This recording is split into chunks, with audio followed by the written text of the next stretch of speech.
بسم اللہ الرحمن الرحیم الحمد للہ نحمدہ و نصلی علی رسولہ الکریم اما بعد السلام علیکم ورحمۃ اللہ۔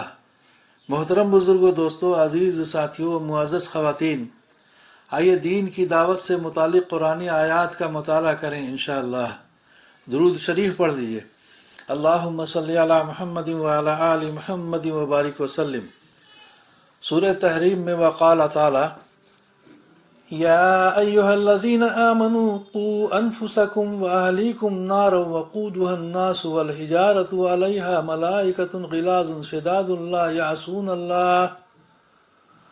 یعصون اللہ ما امرہم ویفعلون ما یؤمرون، جس میں اللہ تعالیٰ کا ارشاد ہے، ایمان والو، تم اپنے آپ کو اور اپنے گھر والوں کو اس آگ سے بچاؤ جس کا ایندھن آدمی اور پتھر ہیں۔ اس آگ پر ایسے سخت دل اور زور آور فرشتے مقرر ہیں کہ ان کو جو حکم بھی اللہ تعالیٰ دیتے ہیں وہ اس کی نافرمانی نہیں کرتے، اور وہ وہی کرتے ہیں جس کا ان کو حکم دیا جاتا ہے۔ سورہ حج میں وقال تعالی الذین ان مکناہم فی الارض اقاموا الصلاۃ وآتوا الزکاۃ وامروا بالمعروف ونہوا عن المنکر وَلِلَّهِ عَاقِبَةُ الْأُمُورِ، جس میں اللہ تعالیٰ کا ارشاد ہے، یہ مسلمان لوگ ایسے ہیں کہ اگر ہم ان کو دنیا میں حکومت دے دیں تب بھی یہ لوگ خود بھی نماز کی پابندی کریں اور زکوٰۃ دیں اور دوسروں کو بھی نیک کام کرنے کو کہیں اور برے کاموں سے منع کریں، اور ہر کام کا انجام تو اللہ تعالیٰ ہی کے اختیار میں ہے۔ آگے سورہ حج ہی میں وقال تعالی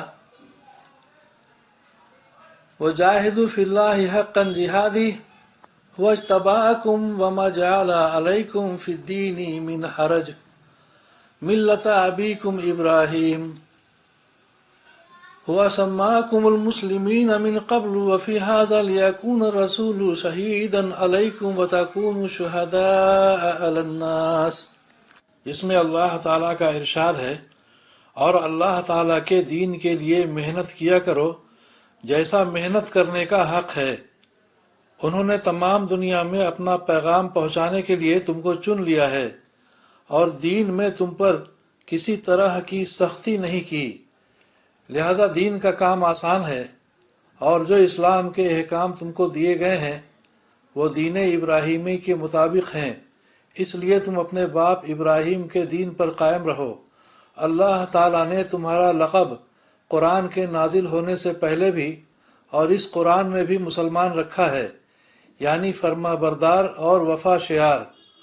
تم کو ہم نے اس لیے منتخب کیا ہے تاکہ محمد صلی اللہ علیہ وسلم تمہارے لیے گواہ ہوں اور تم دوسرے لوگوں کے مقابلے میں گواہ بنو۔ فائدہ: مطلب یہ ہے کہ قیامت کے دن جب دوسری امتیں انکار کریں گی کہ انبیاء علیہم السلام نے ہم کو تبلیغ نہیں کی، تو وہ انبیاء علیہم السلام امت محمدیہ کو بطور گواہ پیش کریں گے۔ یہ امت گواہی دے گی کہ بے شک پیغمبروں نے دعوت و تبلیغ کی۔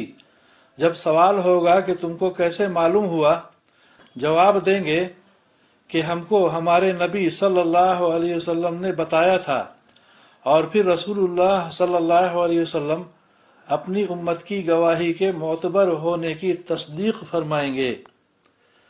بعض مفسرین نے آیت کا مفہوم یہ بیان کیا ہے کہ اللہ تعالیٰ نے فرمایا، ہم نے تمہیں اس لیے چن لیا ہے تاکہ رسول تم کو بتائیں اور سکھائیں، تم دوسرے لوگوں کو بتاؤ اور سکھاؤ۔